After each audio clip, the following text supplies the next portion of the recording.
Bunso Mix malinaw tinapos na ang usaping ito, buong detalye ating alamin.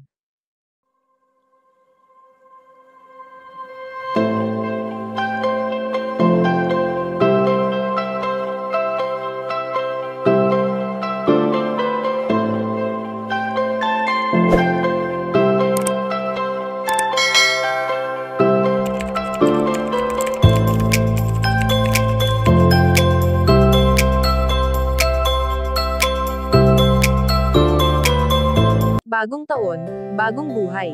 Iyan nga ang madalas nating naririnig sa tuwing sumasapit ang taong nagdaan at sumasalubong sa taong darating. Alam naman nating lahat na hindi naging madali para kay Bunso Mix Malino ang ilang taon na lumipas, nandyan yung may mga araw na nagiging emosyonal ito, dahil na rin sa mga alaalang naiwan sa kanya ng kanyang pinakaminamahal. Sa ups and downs nga sa buhay ng binata, ay hindi naman siya naging mag-isa, dahil nakasuporta pa rin naman sa kanya ang kanyang mga mahal sa buhay sa kabila ng mga sakit na kanyang nararamdaman sa tuwing namimiss niya ang kanyang prinsesa na si Cutie Mahal. Marami ring kaganapan sa buhay ni Bunso Mix Malino simula nang iwan siya ng yumaong dating katambal, ngunit may isang bagay na hindi nagbago at ito ay ang lungkot na kanyang nararamdaman. Maging ang buong pamilya nga ng binata ay hindi lubos maisip na talagang wala na ang kanilang prinsesa na minahal na rin nila ng lubusan.